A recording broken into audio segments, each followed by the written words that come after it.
सभापति महोदय, जो हमारे सत्ता पक्ष के लोग हैं वो हर चीज को ओन करना चाहते हैं। ये 150वें वर्ष में जब हम वंदे मातरम याद कर रहे हैं, बंकिम चंद्र चट्टोपाध्याय जी को हम याद कर रहे हैं कि उन्होंने इतना महान गीत हमें दिया है। सत्ता पक्ष के लोग समय समय पर हमें देखने को मिलता है कि जो महापुरुष उनके नहीं हैं या जो चीज उनकी अच्छी नहीं है उनको वो ओन करना चाहते हैं। 150वें वर्ष वंदे मातरम, मैं अभी वो बात कहूंगा और मैं बात कहूंगा और हमारे मंत्री जी उसका जवाब देना। सभापति महोदय, क्योंकि ये बात ओन करने की आ रही है, अपनाने की बात आ रही है, तो मैं सभापति महोदय, मैं अपने सत्ता पक्ष के लोगों को याद दिलाना चाहता हूं।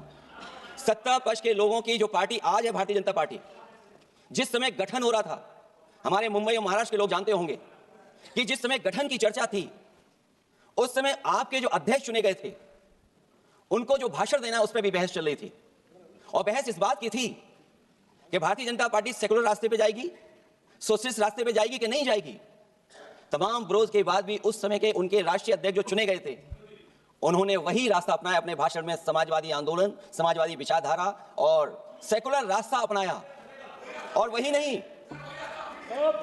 नहीं, जो उनका मंच था उसमें जयप्रकाश जी की तस्वीर लगा करके भी उन्होंने लोगों को यह भ्रम फैलाने की कोशिश की कि जेपी के रास्ते पर भारतीय जनता पार्टी चलेगी।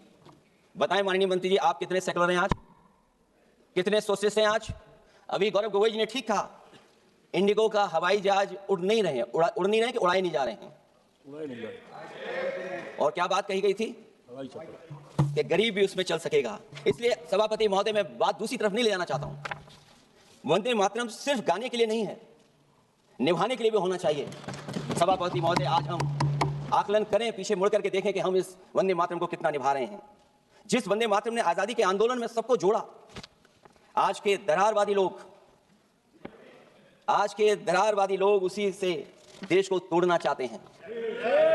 ऐसे लोगों ने, सभापति महोदय, ऐसे लोगों ने पहले भी देश के साथ दगा किया और आज भी कर रहे हैं। ये चर्चा तो जोड़ने का काम करेगी ना अखिलेश जी, क्योंकि आज वंदे मातरम की चर्चा, वही मैं कह रहा हूं, वंदे मातरम जोड़ने का ही काम करेगी। वंदे मातरम कोई दिखावा नहीं है, ना ही राजनीति का विषय है।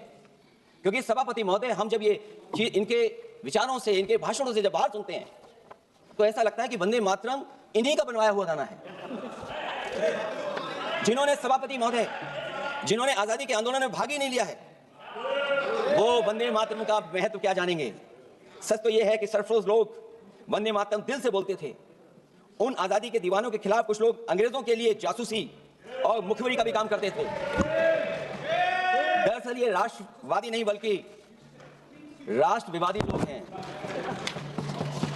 जहां विवाद करना हो, कभी अंग्रेज विवाद कर करके, डिवाइड कर करके, डिवीजन कर करके राज किया करते थे। सभापति महोदय, आज भी वही रास्ता कुछ लोग अपना रहे हैं। वो डिवीजन का रास्ता अपना रहे हैं, डिवाइड का रास्ता अपना रहे हैं, दरारवादी रास्ता अपना रहे हैं। इनका इतिहास खंगाला जाए कि इन्होंने आजादी के पहले और आजादी के बाद वंदे मातरम क्यों नहीं गाया। ये सभापति महोदय, आज जब हम वंदे मातरम पर इतनी चर्चा कर रहे हैं, जिस भाव से हम लोग यहाँ बैठे हैं, कम से कम ये भी खंगाला जाए इतिहास में कि वंदे मातरम कुछ लोगों ने कब गाया। उन मुखबरों से ये सवाल पूछा जाए कि स्वतंत्रता के बाद भी उन्होंने अपना गीत क्यों बनाया। उनकी एक रंगी सोच ने तिरंगा क्यों नहीं फहराया। वंदे मातरम सियासत के झूठे राष्ट्रवादियों के लिए नहीं है, गलत लोगों की गलत मंशा पूरा देश समझता है। और केवल यही नहीं ओन करते हैं, कभी कभी भारत माता का जो चित्र है, जो पेंटिंग कभी बंगाल के महान लोगों ने बनाई थी। सभापति महोदय, इनको देख लीजिए और फिर बैठो। सभापति महोदय, राजभर जी आप बैठिए, आपके नेता। सभापति महोदय, वंदे मातरम का भाव ये भी था कि कम्युनल पॉलिटिक्स नहीं चलेगी। और कम से कम हमारे उत्तर प्रदेश के साथियों ने कम्युनल पॉलिटिक्स को अंत किया है वहां पर जहां से कभी इन्होंने शुरू की थी। और सभापति महोदय, वंदे मातरम एक भाव के रूप में हमारे अंदर बसा है। चाहे उसके शब्द ना याद हो, चाहे अर्थ ना मालूम हो, चाहे पूरा याद ना हो, उस सच्चे भारतीय के अंदर देश प्रेम की भावना जगाने के लिए इसके दो शब्द ही काफी हैं। जो सच में देश की एकता और अखंडता चाहते हैं, जो भाईचारे को बुनियाद मानते हैं, उनके लिए दो शब्द भी पर्याप्त हैं जो इस वंदे मातरम से हमें मिलते हैं। दूसरा किस्सा सुना दो अध्यक्ष महोदय। सभापति महोदय, इनका इतिहास खंगाल लीजिए, पूरा निकाल लीजिए। चुनावी सभाओं में कभी बाबा साहब भीमराव अम्बेडकर जी की तस्वीर ये लोग नहीं लगाते थे। ये बात अगर सही हो तो बता दो। और ये तस्वीर कब लगाना शुरू किए? इनका एक सहयोगी साथी संगठन, जिस समय समाजवादी पार्टी और बहुजन समाज पार्टी ने मिलकर के इन्हें उत्तर प्रदेश में हरा दिया था, उसी दिन के बाद से बाबा साहब भीमराव अम्बेडकर की प्रतिमा और तस्वीर लगाने लगे। इसलिए सभापति महोदय, ये वंदे मातरम केवल गीत नहीं है, गीत के साथ साथ आज हमें ऊर्जा भी देता है।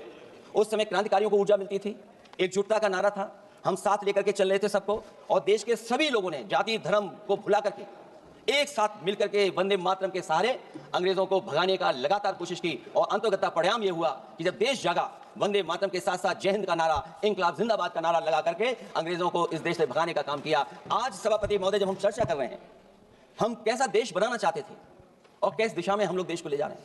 सभापति महोदय, मुझे अच्छा लगा कि प्रधानमंत्री जी ने वो बात याद दिलाई कि अंग्रेजों के जमाने में अगर बच्चे भी वंदे मातरम गा देते थे तो उन्हें देशद्रोही के कानून से जेल भेज दिया जाता था। आज जब हम आजाद हो गए हैं, तो आज देखिए उत्तर प्रदेश में क्या हो रहा है कि जो प्राइमरी स्कूल है वो बंद किए जा रहे हैं। 26,000 से ज्यादा स्कूल बंद हो गए। और जब बच्चों को पढ़ाने के लिए हम लोगों ने जिम्मेदारी उठाई, पीढ़ी के समाज के लोगों ने जागरूक होकर के पढ़ाने की कोशिश की, तो कभी अंग्रेजों ने मुकदमा लगाया था बच्चों पर देशद्रोह का। आजादी के बाद भारतीय जनता पार्टी की सरकार ने वहां पर मुकदमे उन पर लगाए जो पढ़ने गए और जो पढ़ाने गए। तो इसलिए वंदे मातरम का भाव जो था, उसी भाव से जुड़ करके हम सब मिलकर के इस देश को और मजबूत करें, यही हमारी भावना है, यही हमारी सदस्यों की भावना है। जब हम 150वें वर्ष में याद कर रहे हैं, तो वहीं हम ये याद करें कि जिस भावना से वंदे मातरम को हम लोगों ने देश के सामने गा गा करके अंग्रेजों को भगा दिया, ये देश कैसे मजबूत हो, एकजुट कैसे हो, बिना भेदभाव के, और संविधान से कैसे चलें, क्योंकि ये संविधान से ही मिला हुआ हमें गीत है। इसलिए इस गीत के माध्यम से हम किसी पर टिप्पणी और किसी पर थोपने की कोशिश न करें और न किसी पर दबाव बनाने की कोशिश करें। आपका सभापति जी का बहुत बहुत धन्यवाद।